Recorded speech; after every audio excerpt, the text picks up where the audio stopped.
The first night the power went out, everyone thought, just another post-storm hiccup. But by the third blackout, suspicion was already in the air. Someone was messing with the generator. That stormy night, the whole neighborhood was out in the cul-de-sac with flashlights. Kids were crying, dogs barking, rain dripping from umbrellas.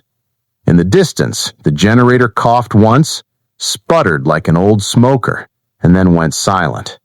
Dead quiet. "Are you kidding me?" one neighbor shouted. And that's when Karen, arms folded, lips twisted in that smug little smile, spoke up. "Maybe this neighborhood doesn't need a generator. People are just too dependent on handouts." I swear my jaw hit the ground. People gasped.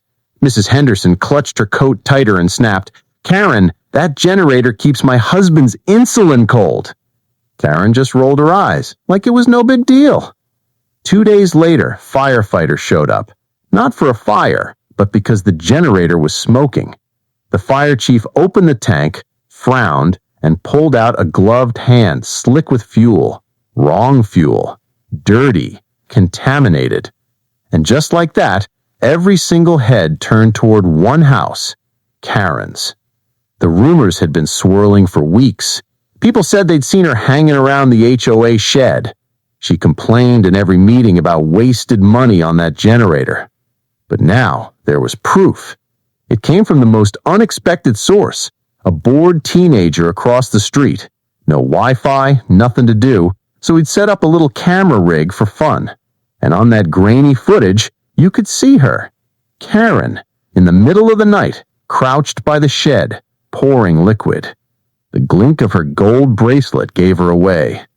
By morning, the video was everywhere. Group chats, Facebook, even printed out and taped on the HOA bulletin board. Karen tried to deny it. "That's not me, that's doctored." But everyone knew. That bracelet was her signature. And then came the knock. "Police, open up." The whole neighborhood froze.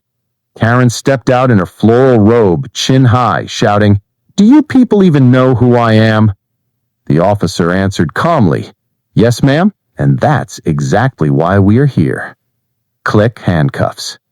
Karen screamed, "This is harassment! I'm on the board! You can't do this!" But they could. And they did. The firefighters explained to the stunned crowd how that contaminated fuel could have caused an explosion. Neighbors gasped. Someone cried. Another whispered, "She could have killed us." At the emergency HOA meeting, folding chairs scraped the floor as voices rose. Mr. Henderson, pale from lack of insulin refrigeration, slammed his fist on the table. "She sabotaged lives. This isn't a prank. This is a felony." Heads nodded, voices echoed, "Felony." And then came the twist nobody saw coming. Karen's husband stood up. His voice cracked. "I tried to stop her. She kept saying the HOA wastes money while people like us pay for it. She thought if the generator failed, folks would stop funding it. She didn't care about the consequences." The room went silent. Even the crickets outside seemed to hush.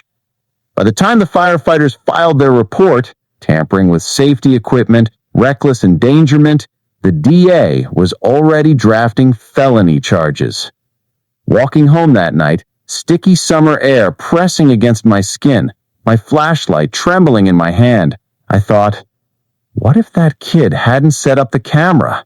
What if the generator had exploded with children nearby? The thought made me shiver. The story didn't end there. Weeks later, after posting bail, Karen came strutting back down the street. Oversized sunglasses, chin up, spitting at neighbors. "This is all your fault. Your stupid little cameras ruined me." Couldn't help but laugh. "Karen, you sabotaged the generator during a blackout. You're lucky you're not in prison already." Just then, a police cruiser rolled by. The officer slowed, leaned out the window, and said flatly, "Ma'am, you should probably stop talking." Karen's face went pale. The neighbors burst out laughing.